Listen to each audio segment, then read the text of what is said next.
ನಾನು ಅವರಿಗೆ ಪ್ರಚಾರ ಮಾಡಬೇಡ ಅಂತ ಹೇಳಿಲ್ಲ. ಫಸ್ಟ್ ಹೇಳಿದ್ದು ಲಾಡ್ ಸಾಹೇಬರು, ಇಷ್ಟೆಲ್ಲ ಕೆಲಸ ಮಾಡಿದ್ದರೆ ಪ್ರಚಾರ ಯಾಕೆ ಮಾಡ್ತಾರೆ ಅಂತ. ನಾ ಹೇಳಿದ್ದು ನೀವು ವಿಟ್ನೆಸ್ ಇದ್ದೀರಿ, ಇದಕ್ಕೆ ನೀವು ಸಾಕ್ಷಿ ಇದ್ದೀರಿ.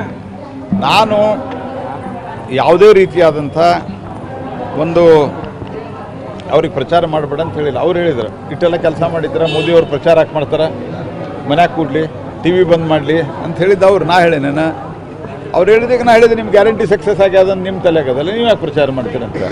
ನಾ ಅವ್ರಿಗೆ ಪ್ರಚಾರ ಮಾಡಬೇಡ ಅಂತ ಹೇಳಿಲ್ಲ. ಈಗೂ ನಾ ಹೇಳ್ತೇನೆ, ನೀವು ಚಲೋ ಪ್ರಚಾರ ಮಾಡಿರಿ, ಜನ ಒಂದು ನಿಮಿಷ ಹೇಳ್ರಿ, ಜನ ತೀರ್ಮಾನ ಮಾಡಲಿ.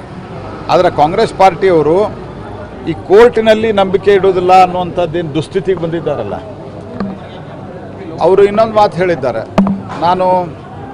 ನನಗೆ ಒಳಗೆ ಬಂದಿಕ್ಕೆ ಬಿಡಲಿಲ್ಲ.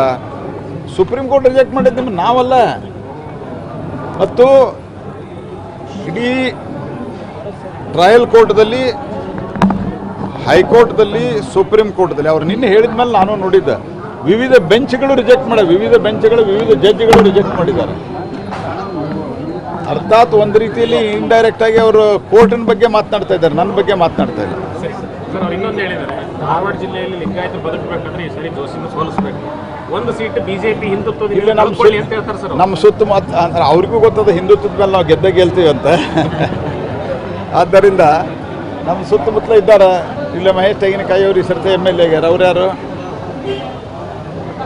ಅದೇ ರೀತಿ ಇಡೀ ನಮ್ಮ ಕ್ಷೇತ್ರದಲ್ಲಿರುವಂಥ 4 ಜನ ಲಿಂಗಾಯತ MLAಗಳೇ ಇದ್ದಾರೆ, ಮತ್ತು ಉಳಿದ ಎಲ್ಲ ಜನಾಂಗದ ಬೆಂಬಲವು ಅವ್ರಿಗೂ ಇದೆ, ನಮ್ಮೆಲ್ಲ MLAಗಳಿಗೆ ನಮಗೂ ಇದೆ.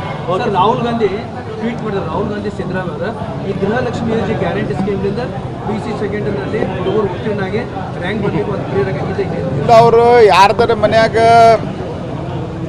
ಅಕಸ್ಮಾತ್ ಮಕ್ಕಳು ಹುಟ್ಟಿದ್ರು ಸಹಿತ ನಮ್ಮ 2,000 ರೂಪಾಯಿಂದ ಹುಟ್ಟುತ್ತೆ ಅನ್ನುವಂಥ ಒಂದು ಮಾನಸಿಕತೆಯೊಳಗೆ ಇದ್ದಾರೆ ಅವರು. ಸರ್ ಮೋದಿ ಪ್ರೈಮ್ ಮಿನಿಸ್ಟರ್ ಮತ್ತೊಮ್ಮೆ ಸಂವಿಧಾನ ಬದಲಿ ಮಾಡ್ತಾರಂತ ಎತ್ತಳ ಹೇಳ್ಯಾರ ಸರ್ ನಿನ್ನೆ. ನೋಡ್ರಿ, ಭಾರತೀಯ ಜನತಾ ಪಾರ್ಟಿ ಮತ್ತು ನರೇಂದ್ರ ಮೋದಿ ಅವರಿಗೆ ಸಂವಿಧಾನವೇ ಪರಮೋಚ್ಚ.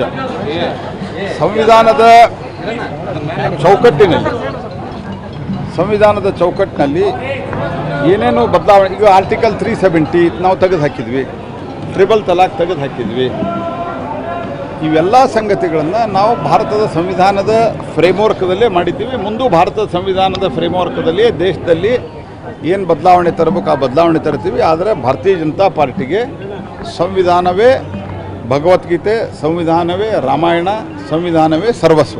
ಸರ್, ಈಗ ದಿಂಗಾಲೇಶ್ವರ ಸ್ವಾಮೀಜಿಗಳಿಗೆ ಕಾಂಗ್ರೆಸ್ ಸುಮಲತಾಗೆ ಯಾವ ರೀತಿ ಬಾಹ್ಯ ಬೆಂಬಲ ಕೊಟ್ಟಿತ್ತು ಅದೇ ರೀತಿಯಲ್ಲಿ ಬಾಹ್ಯ ಬೆಂಬಲ ಕೊಟ್ಟು ಅವರನ್ನೇ ಕ್ಯಾಂಡಿಡೇಟ್ ಮಾಡ್ತಾರೆ ಅನ್ನೋದು ಒಂದು ಚರ್ಚೆ ನಡೆದಿದೆ. ಕಾಂಗ್ರೆಸ್ ಏನಾದರೂ ಎಫೆಕ್ಟ್ ಆಗುತ್ತಾ ತಮಗೆ ಹಂಗೇನಾದರೂ ಆದರೆ? ನೋಡ್ರಿ, ನಾ ಹೇಳೋದಿಷ್ಟೇ, ಕಾಂಗ್ರೆಸ್ದವರು ಅವ್ರು ಕ್ಯಾಂಡಿಡೇಟ್ ಹಾಕಿದ್ದಾರೆ, ಭಾರತೀಯ ಜನತಾ ಪಾರ್ಟಿ ನನ್ನನ್ನು ಕ್ಯಾಂಡಿಡೇಟ್ ಮಾಡಿದೆ. ಉಳಿದದ್ದು ಮುಂದೆ ಏನಾಗ್ತದೆ ಆದರೆ ಅನ್ನೋದಕ್ಕೆ ಈಗ ಉತ್ತರ ಯಾಕೆ ಕೊಡೋದು? ಬದಲಾವಣೆ ಮಾಡ್ತಾರೆ ಅಲ್ಲ ನೋಡ್ರಿ, ಚರ್ಚೆಗೆ ಯಾಕೆ ಉತ್ತರ ಕೊಡಬೇಕು? ನನ್ನ ಪಾರ್ಟಿ ಅಲ್ಲ, ನನಗೆ ಸಂಬಂಧ ಇಲ್ಲ, ನಾನು ಅದಕ್ಕೆ ಉತ್ತರ ಕೊಡಲ್ಲ. ಆದಾಗ ನೋಡೋಣ, ನಾನು ವಿಚಾರ ಮಾಡಿ ಪ್ರತಿಕ್ರಿಯೆ ಕೊಡ್ತೇನೆ. ಶಿವರಾಮ್ ಹೆಬ್ಬಾರ್ ಅವರ ಪುತ್ರ ಇವತ್ತು ಕಾಂಗ್ರೆಸ್ ಸೇರ್ಪಡೆಗೊಂಡಿದ್ದಾರೆ. ಅಲ್ಲ, ಶಿವರಾಮ್ ಹೆಬ್ಬಾರ್ ಅವರೇ ಮೊನ್ನೆ ಪಾರ್ಟಿಗೆ ದ್ರೋಹ ಮಾಡಿದ್ದಾರೆ ಅಂದಮೇಲೆ ಅದೇನು ಭಾಳ ಆಶ್ಚರ್ಯದ ವಿಷಯ ಅಲ್ಲ.